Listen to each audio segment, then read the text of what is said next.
ఉన్న బంగారాన్ని విడిపించి ఆ రోజు ఆన్లైన్ రేటుకే మేము కొంటాం. Sharma gold company.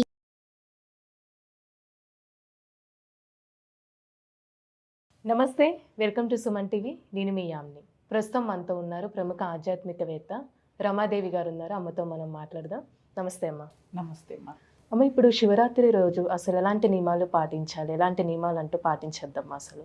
మనము మిగతా రోజుల్లో బారెడు పొద్దుకి నిద్ర లేచినా ఏమీ కాదు, కానీ పండగ రోజుల్లో మాత్రం ఏ పండగైనా సూర్యోదయానికంటే ముందు నిద్ర లేవాలి. ఈ ఒక్కరోజైనా కానీ అన్నమాట. అంటే సాఫ్ట్వేర్ వాళ్ళు మాకు శివరాత్రి సెలవు కూడా ఉండదమ్మా, మరి మేమేం చేయాలి? నైట్ షిఫ్ట్లు 3-4 వరకు ఉంటాయి. అంటే 3 వరకు నైట్ షిఫ్ట్ ఉంది. ఎలాగో 3 వరకు మేల్కొన్నారు, అంటే వర్క్ ఉంది కాబట్టి మేల్కొన్నారు. లేదు సాటర్డే సండే మీరు రాత్రిలో నిద్రపోతారు కదా, అంటే మన మైండ్ సెట్ ఎలా ఉంటే మనం అలా లేవగలుగుతాం, ఉండగలుగుతాం. ఇంకొక గంట మేలుకొని ఇంటిని శుభ్రం చేసుకొని స్నానం చేసి పూజ చేసి శివ పూజ అభిషేకం ఇవన్నీ చేసి, అంటే శివరాత్రి రోజు ఉపవాసం జాగరణ తప్పనిసరి. అంటే అదే చెప్పాం కదా, అనారోగ్య సమస్యలు ఇలా జాబ్ చేసేవాళ్ళు. ఎందుకంటే మనకి వర్కింగ్ డేస్లో పండగలు వస్తే అన్ని వర్కింగ్ డేస్కి సాఫ్ట్వేర్ వాళ్ళకి సెలవులు ఉండవు. కాబట్టి వాళ్ళు అభిషేకం చేసుకొని యథావిధిగా వాళ్ళు భోజనం చేసి వాళ్ళు చక్కగా ఉల్లి వెల్లుల్లి మాత్రం మానేస్తే చాలు. ఈరోజు తినేసి వాళ్ళు చక్కగా నిద్రపోవాల్సిన సమయం వచ్చింది, నిద్రపోవటమే మంచిది.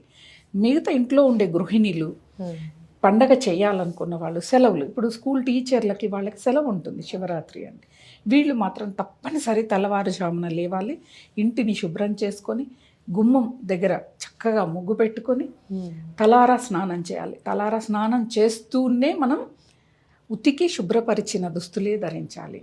ఎప్పుడో 1 గంట నేను వేసుకున్నాను, ఏం కాదు అది వేసుకుంటా అంటే కుదరదు.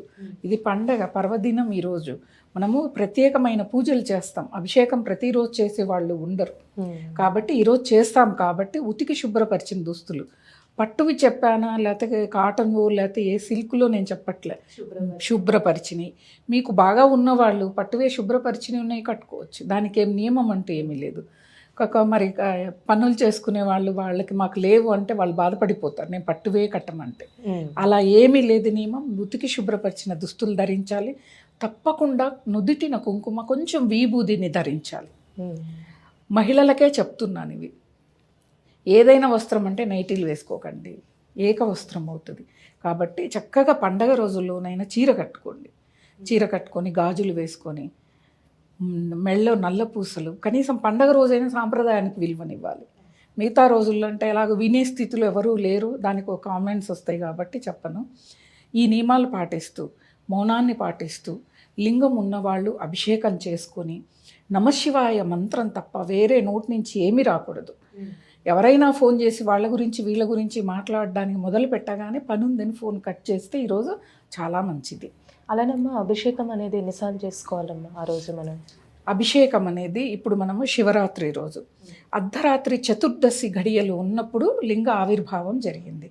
ఆ సమయంలో తప్పకుండా అభిషేకం చేయాలి.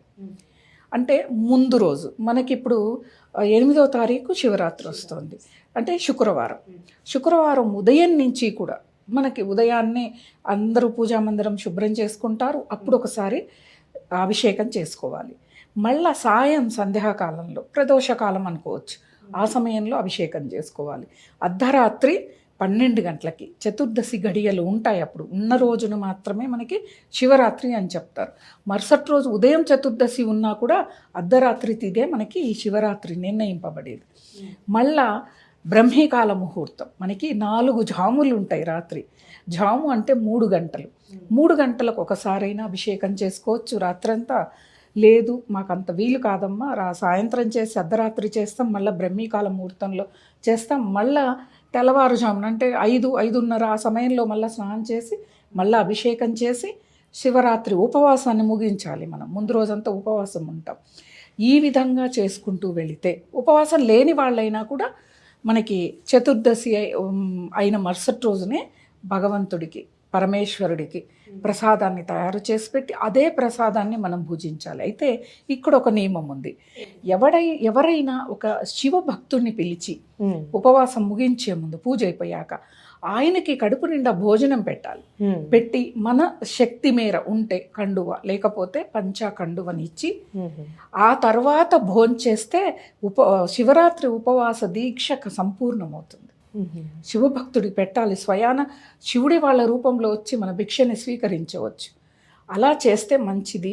లేదు మాకు అంత శివభక్తులు కనిపించలేదు అన్నారనుకోండి, శివాలయంలో పూజ చేసే పంతులు ఉంటారు, ఆయనకి అంటే మనం వండితే వాళ్ళు తినరు కాబట్టి మనం బియ్యం, కందిపప్పు ఇలా స్వయం పాకం ఏముంటుందో తీసుకెళ్ళి ఆయనకి ఇచ్చి శివుడికి ప్రదక్షిణ చేసి ఇంటికి వచ్చి భోజనం చేయటం, ఇదొక నియమం ఉంటుంది.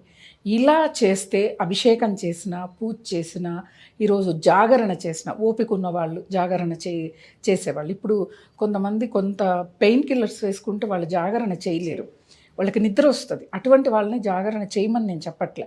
చేస్తే సంపూర్ణమైన ఫలితాలు. ఎందుకంటే లింగ ఆవిర్భావ సమయంలో మనం మేల్కొని ఉండటం అనేది.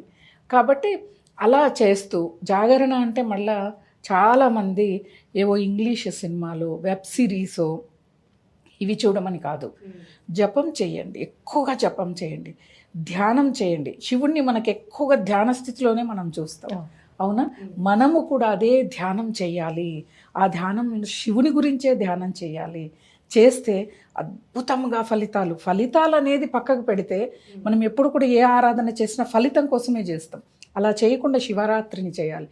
చెప్తారు కదా, జన్మకో శివరాత్రి అంటారు. ఒక్క శివరాత్రి అయినా కానీ మనం కనీసం సంపూర్ణంగా ఉపవాసం, జాగరణ, అభిషేకం, ఆలయ దర్శనం, శివభక్తుడికి భోజనం పెట్టడం, తర్వాత రోజు కూడా నిద్రించకుండా ఉండటం. రాత్రి జాగరణ చేస్తే మరుసటి రోజు ఉపవాసం చేసి భోజనం చేసామనుకో నిద్ర వచ్చేస్తుంది. అలా నిద్రపోకుండా ఏదో ఒకటి మనం వ్యాపకం పెట్టుకుని, మనకి ఏదైనా పని ఉంటే మామూలుగా నిద్ర అలా వ్యాపకం పెట్టుకుంటే సంపూర్ణంగా మనం శివరాత్రిని ఆచరించిన వాళ్ళం అవుతుంది.